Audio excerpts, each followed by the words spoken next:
and welcome. Today we have a fireball of energy. We have Jinter Faro, and I look down at my notes slightly because I know her as Amber Love. She's got a stage name.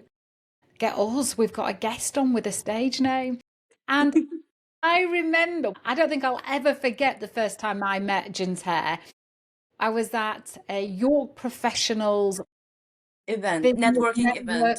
yeah, networking event. And this larger than life personality, full of love and life and connection, we just magneted towards each other. I did kind of think, oh my goodness, this is just an amazing woman who you were just embodying being so present, so alive, so happy. And you'd come to that network because you were thinking of moving to York. That was my first coming to York. And you found a network to come to see if you could belong here, if you felt that sense of belonging, which I just have so much admiration for Jinter. But let me tell you what Jinter does. And Mm-hmm. this session, Jinter, Gintare. You can call me Gintari, Amber. It would be easier. It yeah, means or the same. darling, Amber is Gintare, so you call me yeah. my name anyway. Well, I'm going to call you Amber because I can get Please. my tongue around that. Amber's mission in life, I love, is bringing people home into their bodies through Tantra. Now, I'm going to say up front right now, Amber has full permission to share as much or as little as she likes. I doubt it'll be little. And we have no idea where this conversation is going. We always start off with the meant for more question because this podcast is all about when you have that feeling, that stirring, that ache in your body where you know you are meant for more. And so that theme, it's right up Amber Street. That is the theme of today's session. So I'm going to warn you in advance of me not having any clue of what's coming up because we don't know where the conversation's going, but it is going to be around that mission. I want this conversation to be around that mission of bringing people home to their bodies. And there's so much I want to say about that already. Please, please say it. Say everything. Well, the I'm bit happy to hear you. Like, what do you feel? What is it? What is all about? I could end up disclosing so much. And you'll be right. It's that I think already I want to say is how detached we get from our bodies. But that is something I want us to pick up during the conversation Yes, because please. I think that's exactly why you're doing this mission is our bodies become something that we observe, we criticize, we judge, we test, we measure, we observe, Yes. we celebrate, we manage. And sometimes neglect, and sometimes abuse, and sometimes sabotage, and sometimes cream. There's so much that we do with our bodies, and it's usually we're doing something to it. Yes, always. So that was just my initial outpouring just You're from right. your mission. And so, my lovely, Yes. share an experience or a time in your life where you've had that feeling of knowing that you're meant for more, and then how did you get the clarity of what that more was? What did the feeling feel like? How did you get the clarity? What was it? And how did you step into it? Okay, I will answer that question very soon. But before that, I want to show my appreciation for bringing me into your space, talk to me, hear me, present me, and also help me to be more, because that's part of who I want to be. And you are a crucial person for York, because I came to York event as Tantric Journey Educator. That was so random. That's true, but that was so random in that space. And Yeah. then I had to really see and feel, can I be home here in the city? I don't know. I know no one, but my heart is calling to come here. And when you cross me and you said, is there a place to sit? And I said, you can sit on my lap. That's the I first thing. remember. Yes. And I looked at your lap and I thought, I don't think it's big enough. No, it's strong enough, believe me. So then I saw that gorgeous lady, and after I said, whatever you do, I follow. And then the next time I came to York was fire event. Before that, I was already house hunting. And then in York, beautiful firemen, everyone will come and go there at least 3 times per year, or any as much as you can. Because then I asked for the fire, for Yorkshire fire, and then the land, please, like if I belong here, or if, like, I asked permission just to come. And within the 3 days, I got a house. Wow. So Amber's talking about a firewalk evening Yes, your that you evening. came to. Again, you didn't know anybody. You No. showed up in your full spirit. You know, you are somebody that I see plays full out, all in everything that you do, every conversation. You are so present and so looking for everything that there is to celebrate. I mean, that's so rare. Thank you. Firewalk evening, you were saying, I want the fire to be hotter, you know, which is unusual for people to say, but it's that when you are a fire energy, you want to feel the fire. You want to connect with the fire as you walk over it. You want to feel the heat of it as it goes into your being, don't you? Yes. And that's Um, the thing, that's now the fire and opposite the fire can bring now for that, when I felt I'm meant for more, because I was born in Lithuania. That time, 1983 was Soviet Union still. So that was dull, that was gray. People living their lives in some way I did not understand. And in that moment as a child, I felt like, is that all from life? Because when I was saying, like, the nature's talking to me, the river is talking to me, like, they would say, you're crazy.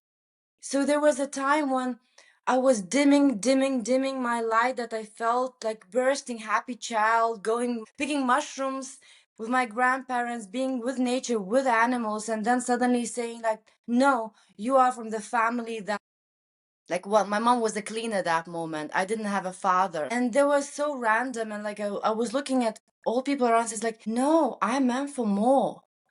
And as a child, I didn't know what more means. But for me, was a decision that, okay, how can I get out from here? And I chose something that my family did not choose, that was an education.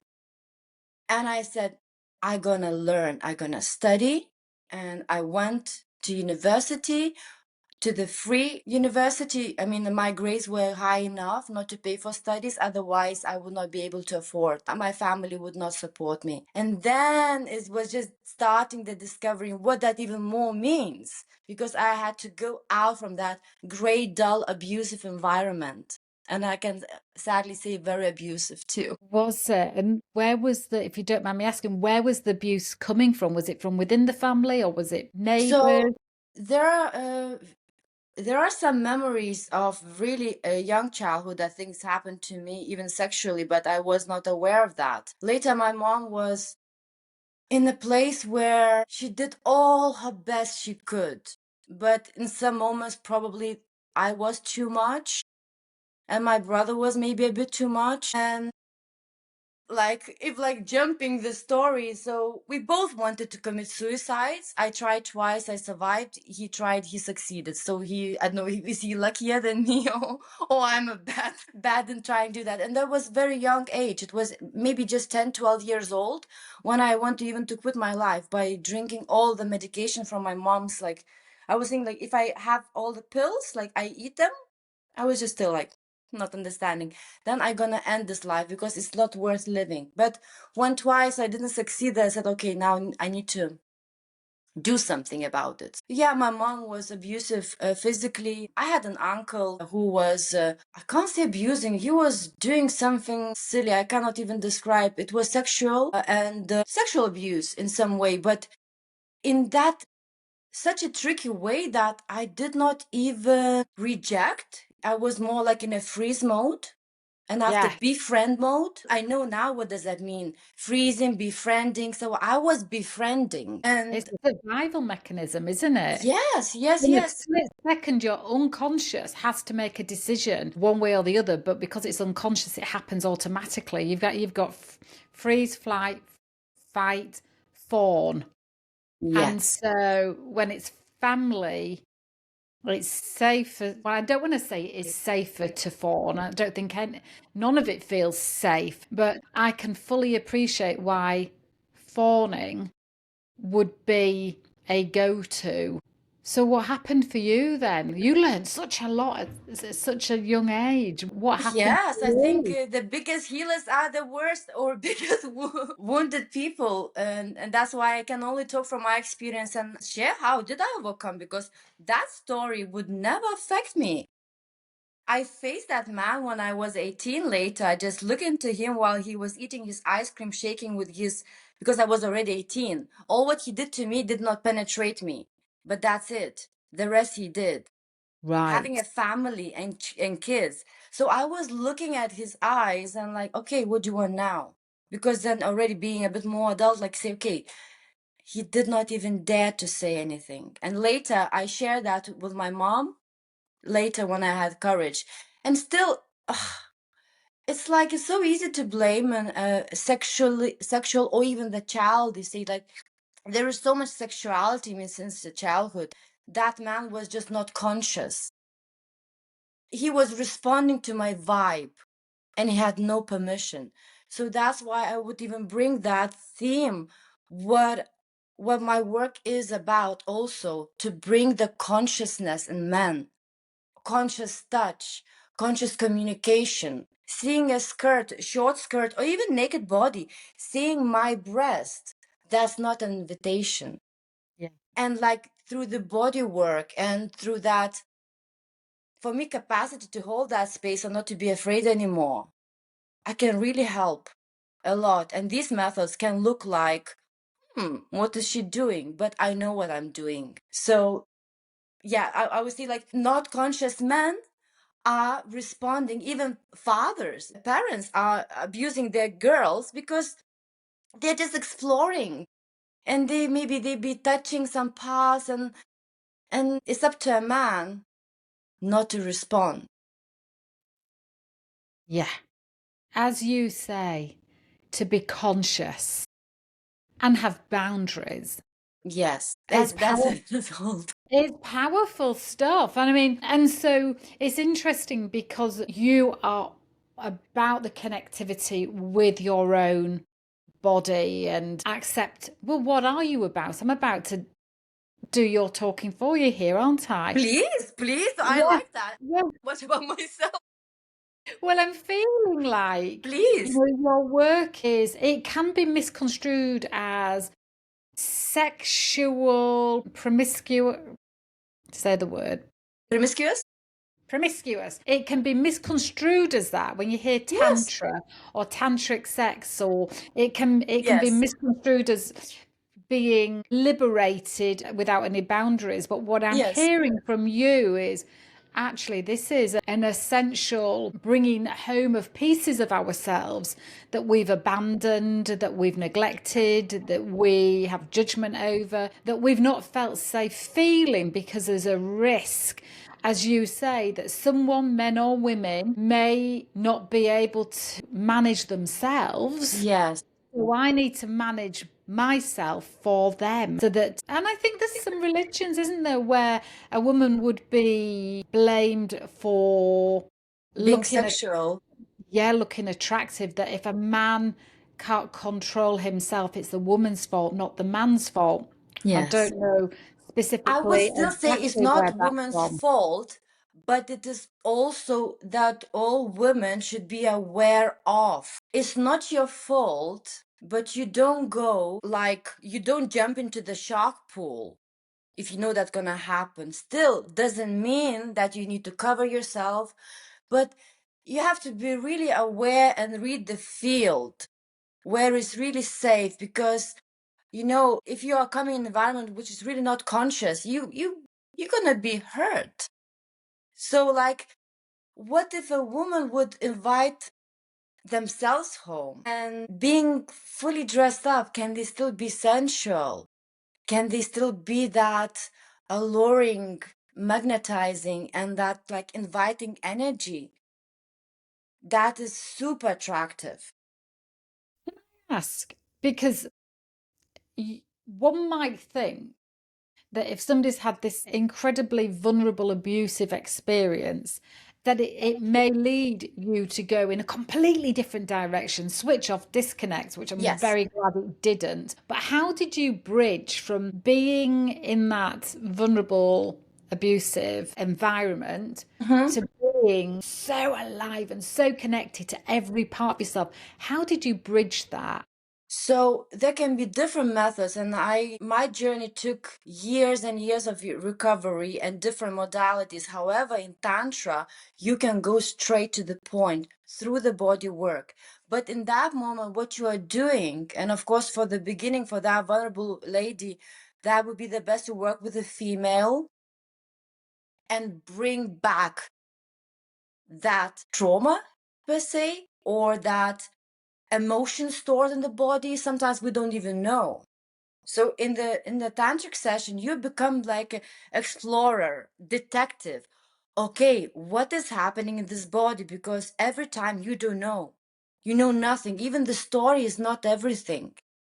For example, there was a lady in Berlin when I was working for a while in Berlin, and it was during the yoni massage. Yoni is a word, Sanskrit word for of a vagina. The moment my finger went inside her yoni with slowness and stiffness, like with slowness, her body immediately contracted, like she get into some kind of paralysis. I knew theoretically what does that mean, but in my experience, I didn't have that before. But because of training, we really nicely went through, all the body relaxed, and in my surprise, she said, "Can we continue?" So in that moment was not even important what happened to her. Something really wrong. We did not even have to communicate. That safety, the cycle was complete of safety, because, you know, like trauma informed courses, who studied that, they know that the same event in the past might not bring trauma to you, because if you find a space of safety. So in Tantra, it's like you re-traumatize, not intentionally, but with a breath movement sound. You bring back to that place and you bring the safety and you Yeah, close the cycle. And yeah. then it's kind of like you take out that numbness. And when the numbness or pain leaves, the pleasure comes in. And it's like, that's amazing. So like all the body parts can be pleasurable, and all body parts needs attention. Even a finger can have something there. Yes. And I want to ask, how does this work that's with this lady, how does it then impact her life? Because some people might think, well, I can live without being pleasured. Not everybody. Some people might think that. But what's the knock-on effect of having the body unlocked? How does it I affect cannot the rest say of their life? for that lady, I can't say, because it was Berlin. It was clients brought to the tantric center and we had no contact to them. Yep. And of course, her feedback already after the session was the thing she received in that moment was more than the years of the therapy she's been through. So how is she later? I don't know, but from the other experiences, it's lifetime change. Is it? In what way? Can you Okay, describe what of course I people? can describe. So let's say everything is energy, isn't it? Frequency and energy. So if the frequency or the energy in you of being fearful, afraid of men is gone, Yeah. what can happen? You automatically attract men that they will not try to re-traumatize you, because all these men walking are kind of not consciously try to heal you. That's why they're gonna try to maybe rape you, or just like grab you, do something that is not respectful, just because you carry something within that attracts that. So the effect is like when you let go, when you heal, not even heal, realign yourself to your true potential, then automatically different people are coming into your life. And Okay, that's so I get amazing. that. So you can change the blueprint of what you attract. So if you're Yeah, still carrying the wound, you are more likely to attract people that are aligned with that wound, always. that are re-traumatizing. Yes. I can understand that. And then when you rewrite that blueprint, then you have different, you attract different people, but you also feel that you've probably got a lot more self-trust because you understand yourself better. You have hope. Yes. You know that you've just had a healing. You know something's different. It's interesting, isn't it? Because I understand what you mean about in that one session, it healed more than a year's worth of therapy because I think But they work talking out together. loud, yeah, and I think that talking therapy is our mind searching for understanding and an answer and a place for an experience to live and for a perspective that's easier to live with and understanding. I mean, I think there's a lot to be said for talking therapy, but sometimes we've just got to do something that bypasses the conscious mind and the conscious understanding. Because if we only ever have experiences that we understand, we're going to be so very limited, aren't we? So like the fire walk, we can't understand why we can walk on fire and not burn our feet. But change our focus, same coal, same fire, same feet, change our focus. Bring the fire more. Exactly, exactly. And so it's an experience that defies logic. And I think that what you do, this embodied experience, Yes. is so valuable. And it works together with talking therapy. Is no way that talking therapy is not right, because sometimes people need still to silence that monkey mind, and that's okay, or even be prepared to go deep for deeper work, I think. And I would include talking therapy, tantra work, and doctors, professionals. I would also include, if you have already something manifested in your body, you don't go to tantra to release the energy, move the energy, and you just expect that it's gonna heal. Sometimes just go to doctor. So like, I think more people can work together to bring people home. I just choose one part. I'm not a doctor. I have skills for talking therapy, but I'm not interested to dig deep. So find your therapist, body worker. Yes. And so how did you discover? So back to this Yeah. pre-tantra, you're in this traumatized body and mind. How did you discover tantra in order to heal? Okay. Because it doesn't stick, because it's never been on a menu of options presented to me or my friends. And I know that we're in different worlds, really, aren't we? So this is why I'm loving our conversation, because I haven't had this conversation with anybody before. So Well, there's how a did lot you? of people who are in this field, loads. I could recommend like handful of amazing professionals to go to worldwide. So, but okay, how it started. If I just go, okay, so what happened? The first time I experienced Tantra was with my future husband. We were in Prague, and he was already going for tantric services. And he said, "Well, would you like to have a couple massage?" Like, we were both, we choose what we want. Is naked a massage. Women, I think they were also getting naked. And it's like, and there was full body massage. We are in the same room. Amazing experience, really great. Went back home, life was passing by. I got married, got children. And one day I decided that I need maybe another session. And someone recommended in London, one beautiful lady, Polish lady, and she gave me a massage. And she said, "Oh, you're so awake." And I was like, "What do you mean I'm awake? You're such an awakened woman. You should do this work." And I was like, "Come on." It's like, what are you saying? But that's something kind of like, she planted a seed. I came back to her later and I said, "Okay, what do you mean by that? So what is the school?"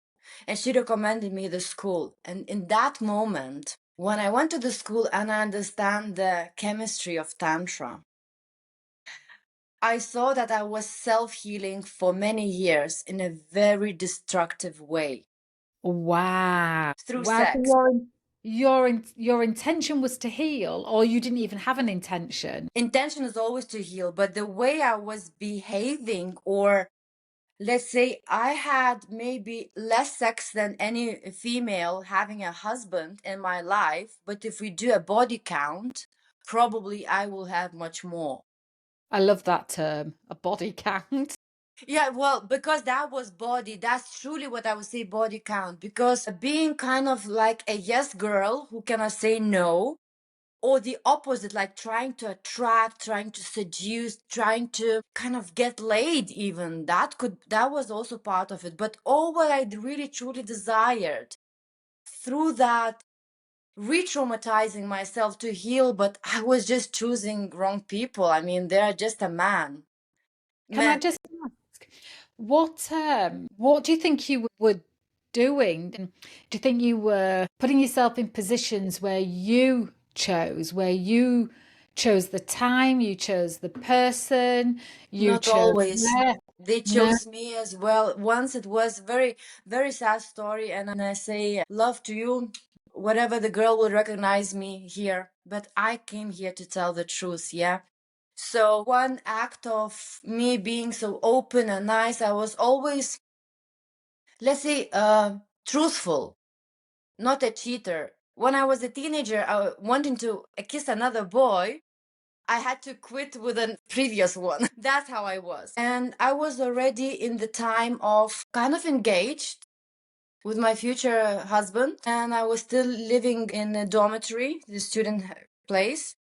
And I got really drunk with me and my friend. And there were two guys. Don't even remember their names. I would never ever recognize their faces. I got really drunk because it was like competition. I was competitive with that girl, like who can do more. And I felt so sick. And I did a mistake. I did not lock the door. And they came back. Both of them came back to me. And in the morning, I realized with the smell of the sperm that, of course, I had sex. That crushed me. Yeah. In that moment, I felt, okay, what am I gonna do? I have already like a boyfriend. And like I had to live with that. And that action without speaking up, what I teach women in Tantra, speak up. There's never your fault, no matter what happened. With that, I recreated the life that could be nice and healing with my future husband. Felt unworthy, I felt bad. And then later, I allow people just to take me when they wanted. And not only this, that crushed me. I was thinking, okay, it happened. I don't remember them. I'm not gonna complain. Fine. A few years later, I learned that that girl told everyone around what happened to me. And she was a girl who was coincidentally in other cases like that when girls were raped.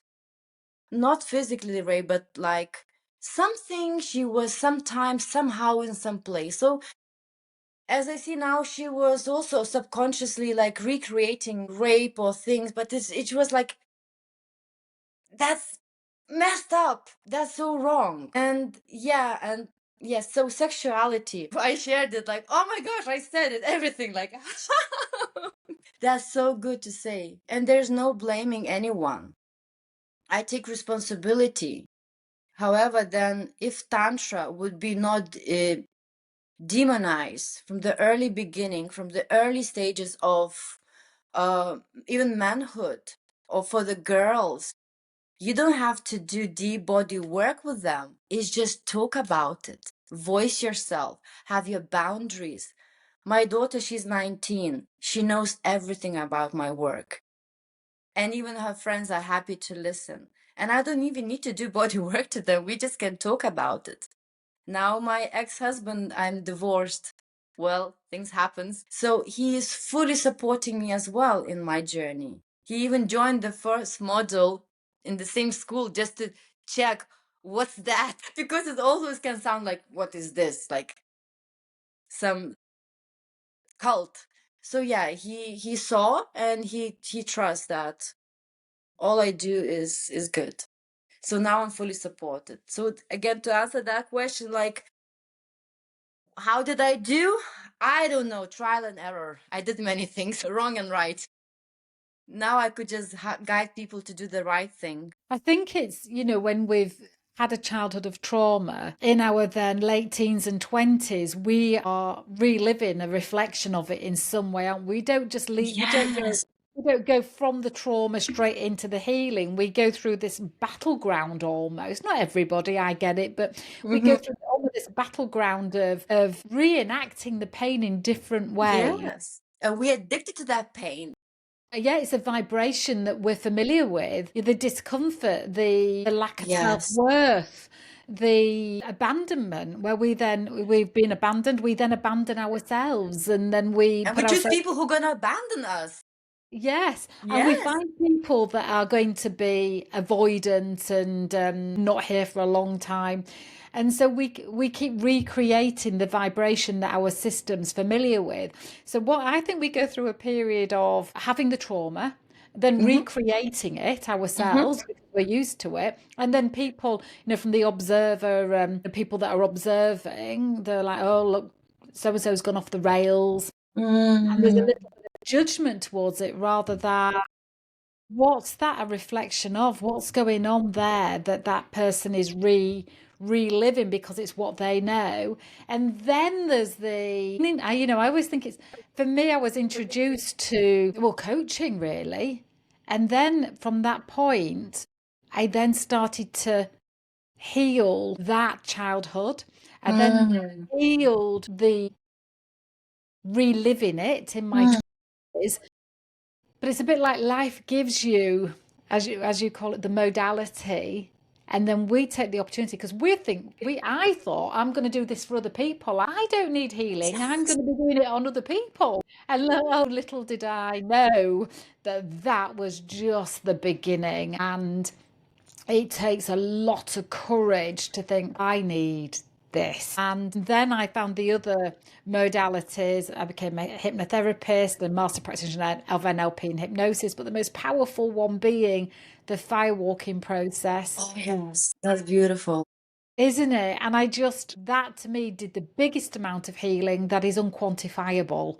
But what I can say is I'm no longer sabotaging, manipulating, blowing up my life, my friendships, my relationships, my happiness, my success. And so I can see with you that kind of timeline really of Hmm.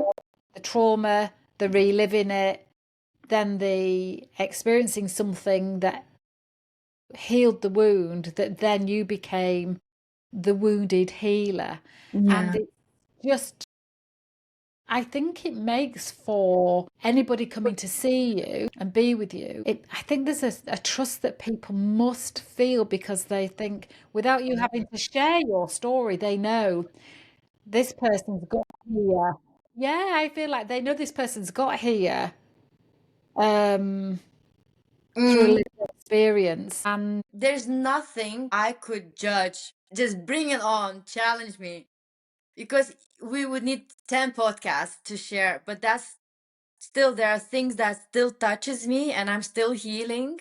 Like one beautiful theta healer, Skylar, when I asked her about Tantra, is it my path? Should I do it or not? So she was inviting me not to wait. And you, Lisa, don't wait to be perfect. yeah, Share now, because when you are on the mountain, you are on the mountain. And while you are still healing, there are so many people you can lift up and continue your journey. And yes, I'm that person that still does not have a cervical orgasm, which exists. I still don't have cervical waters that comes out that exist, like the third waters of women, like being wet, having ejaculation, and there are another waters. For me, they're still not opened. I'm on my own journey, but at least I can guide you to that G spot, A spot, or whatever body orgasm, what's the misconception that people commonly have about Tantra and the work that you do? What's a misconception? Okay, so let's talk now for the moment.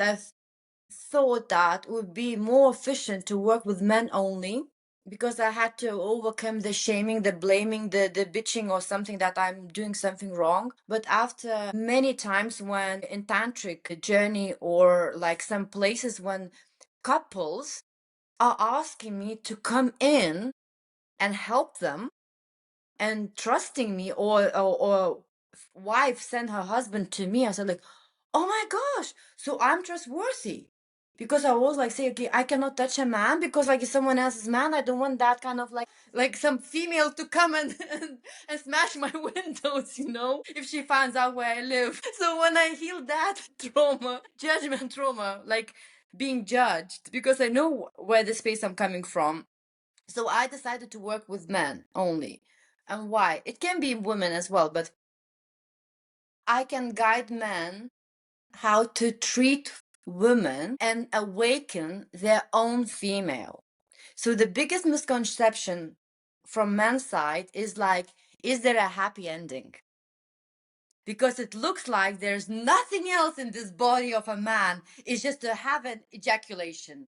And they think that is so exciting for females. For traumatized, yes.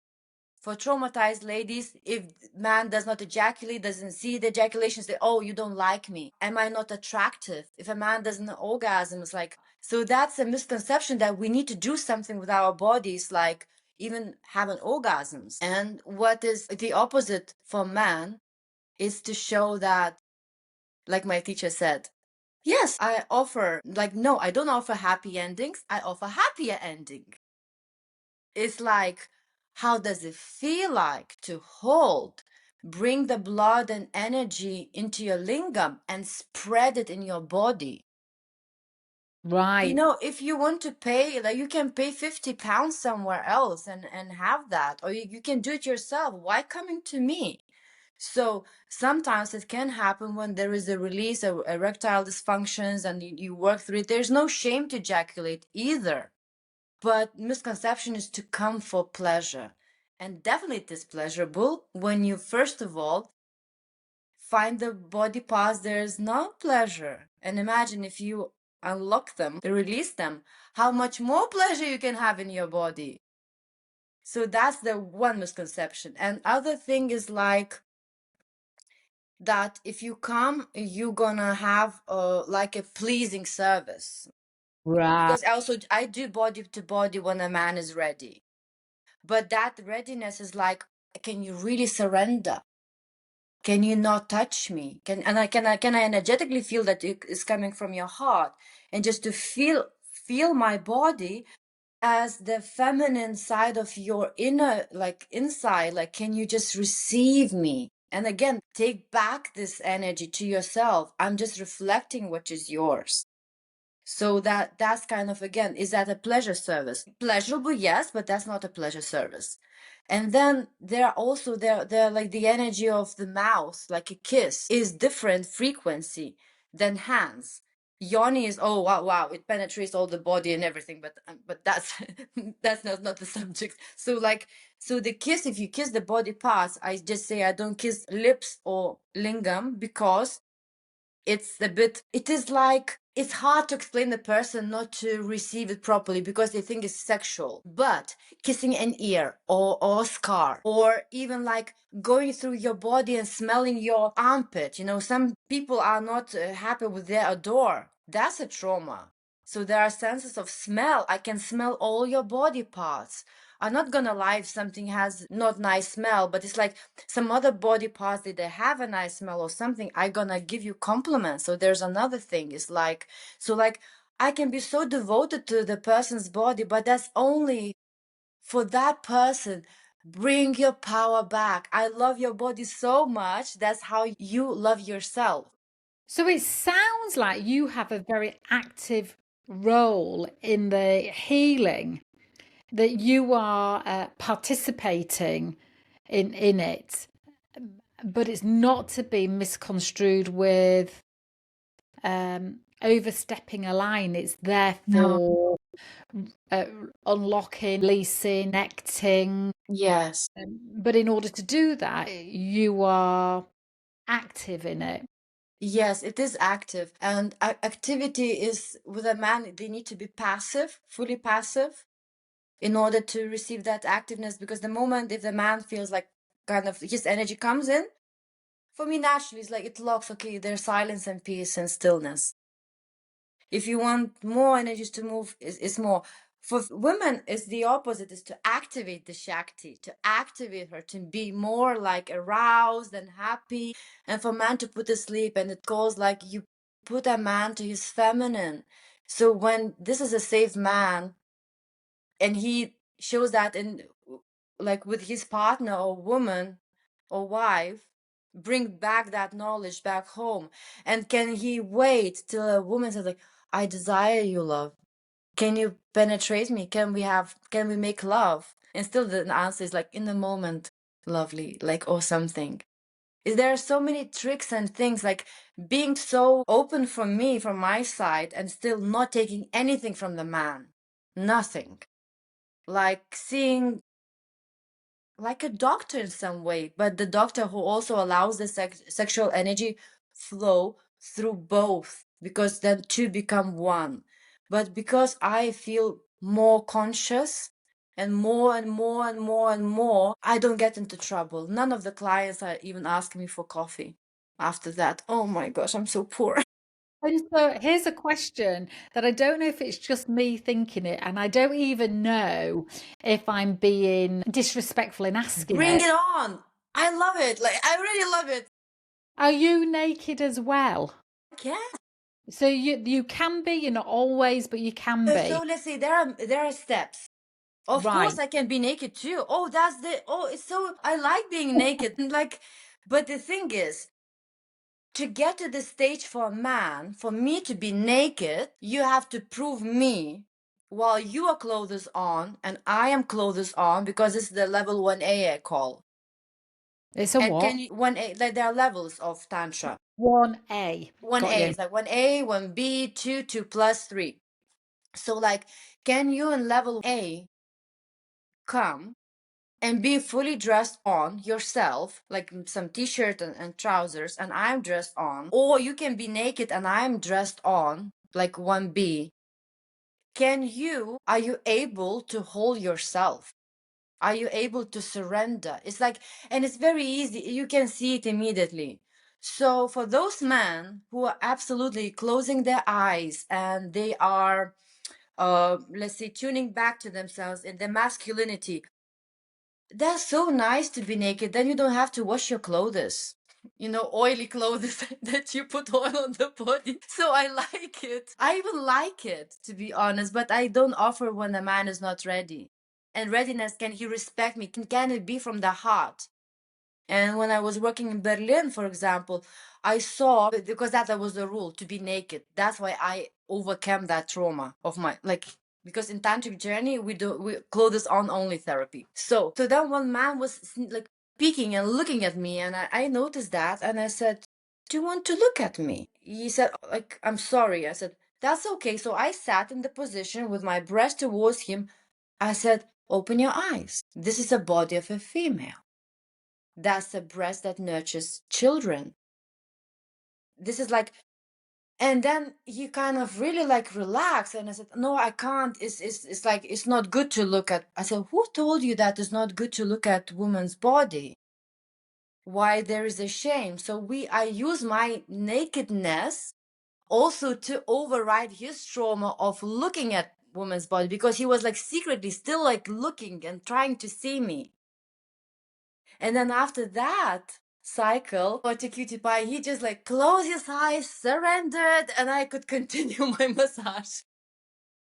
Amazing. Wow. Does it take a lot of courage to be you doing this work?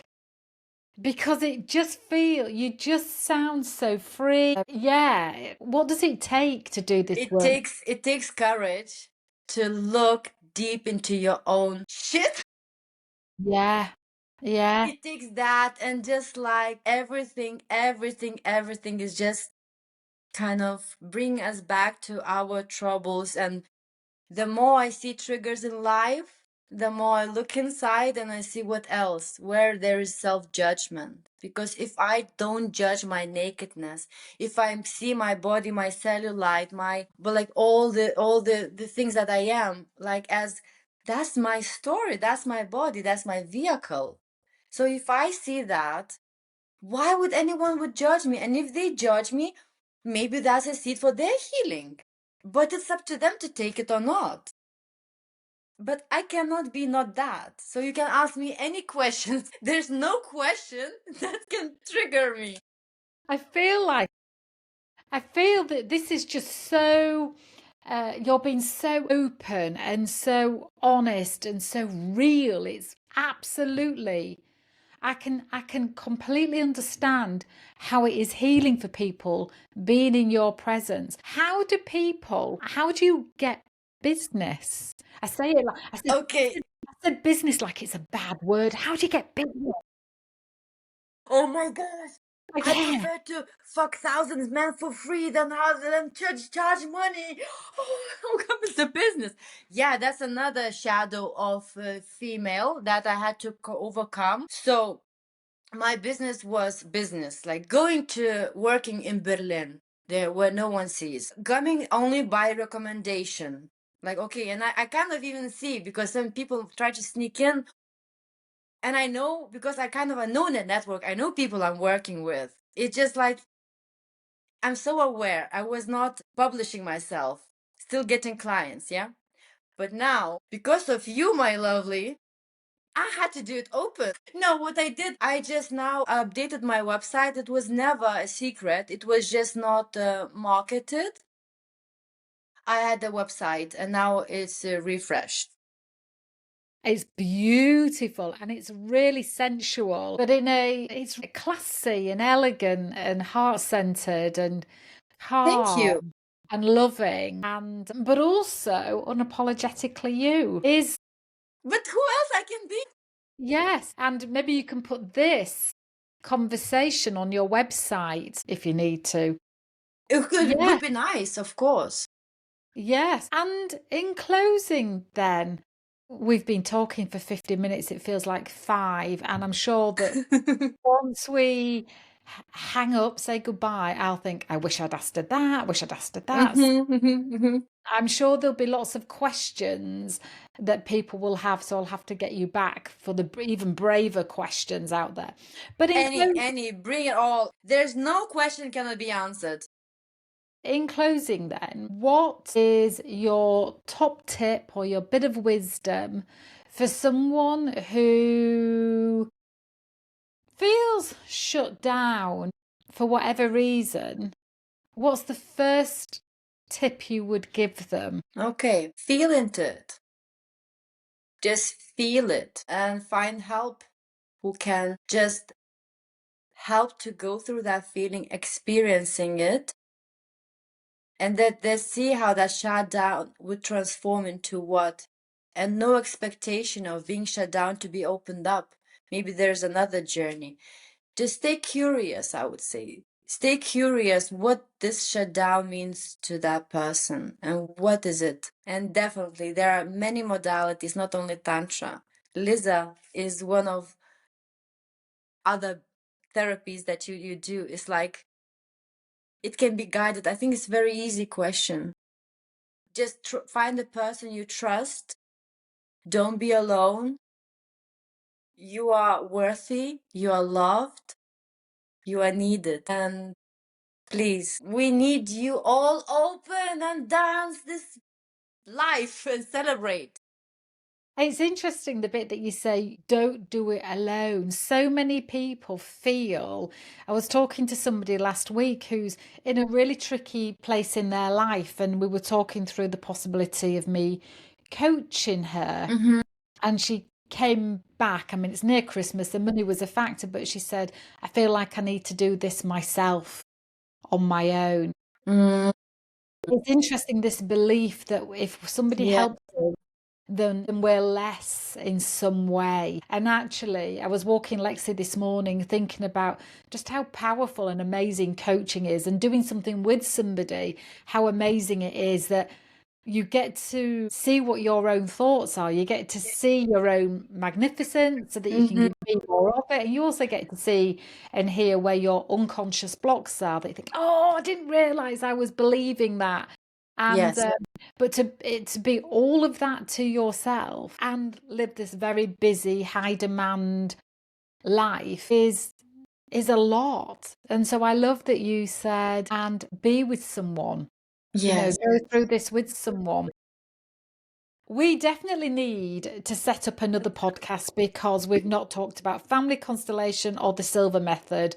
And I definitely want to explore that with you. But for now, Thank and you. love, thank you so much for your love, Amber, your love me. openness. Yes, thank you so much, darling. Thank you, Lisa. You are my star. And looking forward for the other conversations with you.